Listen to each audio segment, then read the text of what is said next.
آئیے کتاب رحمت سورہ الکہف اٹھائیں۔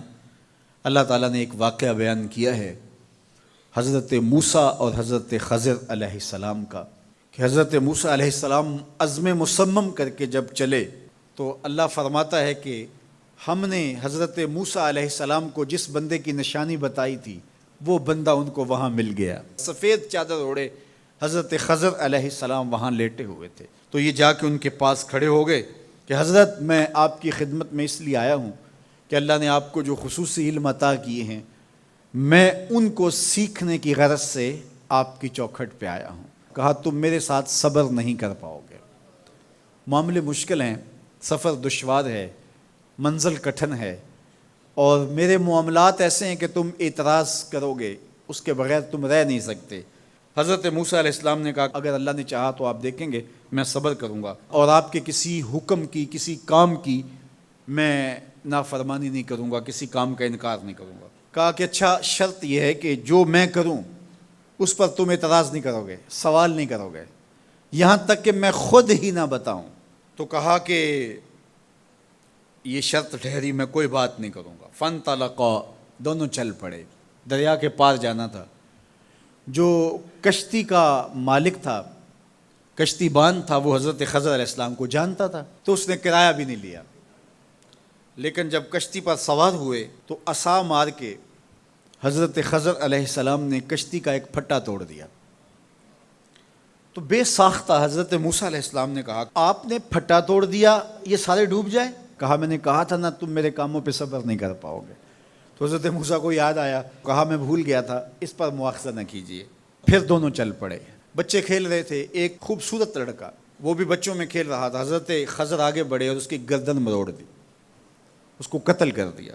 صاحب شریعت تھے حضرت موسیٰ علیہ السلام، نہ رہ سکے، پھر بول پڑے ایک جان کو بغیر کسی جان کے بدلے میں قتل کر دیا، اس نے گوایا کیا تھا ہمارا؟ آپ نے بہت ہی جو ہے وہ غلط کام کیا، یہ کام اچھا نہیں کیا آپ نے۔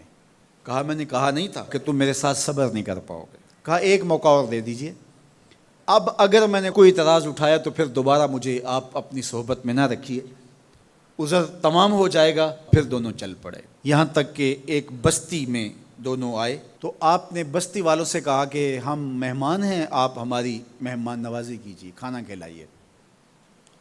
تو انہوں نے انکار کر دیا، کہا کہ ہم تو آپ کو بلایا نہیں ہے، آپ خود آئے ہیں، آپ اپنے کھانے کا خود انتظام کیجیے۔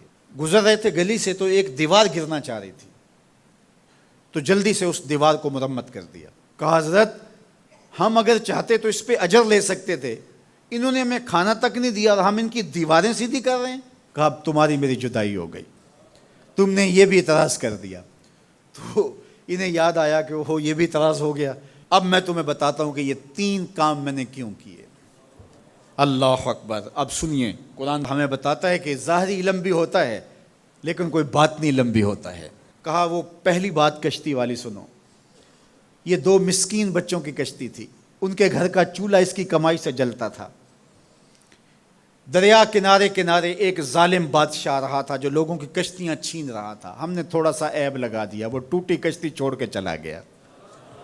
اب وہ تھوڑے سے پیسے لگا کے کشتی مرمت کرا لیں گے، گھر کا چولہا جلتا رہے گا، بتاؤ اچھا کیا یا برا کیا؟ کہا رہی بات اس بچے کی جس کو ہم نے قتل کیا، اس کے ماں باپ مومن تھے، نیک تھے، صالح تھے، بچے نے بڑا ہو کے بہت برا ہونا تھا، ہم نے اس کو قتل کر دیا، اللہ اس کے بدلے ان کو بہتر اولاد دے گا۔ علماء تفسیر نے لکھا ہے اس بچے کے بدلے میں اللہ نے ان والدین کو ایک بیٹی عطا کی جس کی نسل سے 70 نبی پیدا ہوئے۔ دیوار کی کہانی بھی سن لیجئے، یہ شہر کے 2 یتیم بچوں کی دیوار تھی اور اس کے نیچے ان کا خزانہ تھا، اور ان کا باپ بڑا نیک تھا۔ خزانہ دیوار کے نیچے ہے، دیوار گرنا چاہ رہی ہے، کسی معمولی دھکے سے گر جاتی۔ 2 ہی صورتیں تھیں، یا وہ بچے خود اپنا خزانہ اٹھا لیتے یا لوگ اٹھا کے لے جاتے۔ لوگ اٹھا کے لے جاتے پھر بھی ہاتھ میں کچھ نہ آیا، اور اگر وہ خود اٹھا لیتے تو بچے ہیں، بچپنے کی وجہ سے وہ اس کو اڑا دیتے۔ تو ہم نے اس کے اوپر دیوار کھڑی کر دی، جب تک وہ اس قابل نہیں ہو جاتے کہ یہ خزانہ نکال کے اس کو صحیح مصرف پہ لگا سکیں، اتنی دیر تک دیوار گرے گی نہیں۔ اللہ اکبر۔ وہ کسی وجہ سے دیوار قائم رہے گی، اور جب وہ اس عمر کو پہنچ جائیں گے جس عمر میں وہ اس خزانے کو سنبھال سکیں گے تو پھر دیوار خود بخود گر جائے گی اور یہ خزانہ نکال کر کے اپنے کام پہ لے آئیں گے۔ میں جب پہلی مرتبہ اس کو جو ہے وہ غور کے ساتھ تلاوت کیا تو مجھے یہ لگا کہ اس کا انطباق پاکستان کے حالات پہ بھی ہو سکتا ہے، اس لیے کہ یہ بھی یتیموں کا سرمایہ ہے۔ کتنے یتیم روتے بلکتے رہ گئے اور ان کے سر سے جو ہے وہ سائے اٹھ گئے اس وطن کے لیے، لیکن میرے مالک نے اس ملک کے خزانوں پر گہرے پہاڑ اور بڑی بڑی دیواریں کھڑی کر دی ہیں۔ جب تک یہ قوم بلوغت تک نہیں پہنچے گی اتنی دیر تک وہ خزانے ظاہر نہیں ہوں گے، اور جب یہ قوم اپنی بلوغت تک پہنچے گی، شعوری بلوغت، فکری بلوغت، علمی بلوغت، اور رب سے جو وعدہ کیا تھا پاکستان کا مطلب کیا، لا الہ الا اللہ، جب اس بلوغت تک یہ پہنچ جائے گی، اس وعدے کی تکمیل ہوگی، پھر رب دیوار ہٹا دے گا اور پاکستان کو اللہ اتنے خزانے دے گا اور پاکستان ایسا مالا مال ہوگا دنیا دیکھنے آئے گی انشاءاللہ۔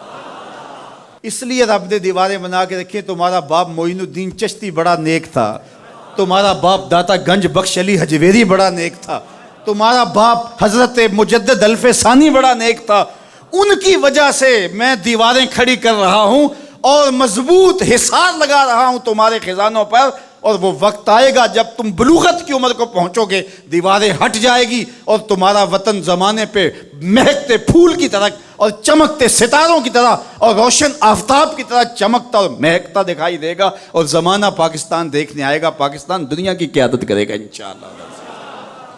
تو کہا یہ تعویل ہے ان باتوں کی جو باتیں میرے رب نے مجھے بتائی، اور یہ میں نے اپنی مرضی سے نہیں کہیں، اور جو میں نے کیا اپنی مرضی سے نہیں کیا۔ تو یہ باطنی باتیں ہیں، شاید یہ باطنی باتوں کے جوش میں یہ بات بھی میں کر گیا۔ وہ کیا کسی نے کہا تھا کہ بھری محفل میں ایک راز کی بات کہہ دی، بڑا بے ادب ہوں سزا چاہتا ہوں۔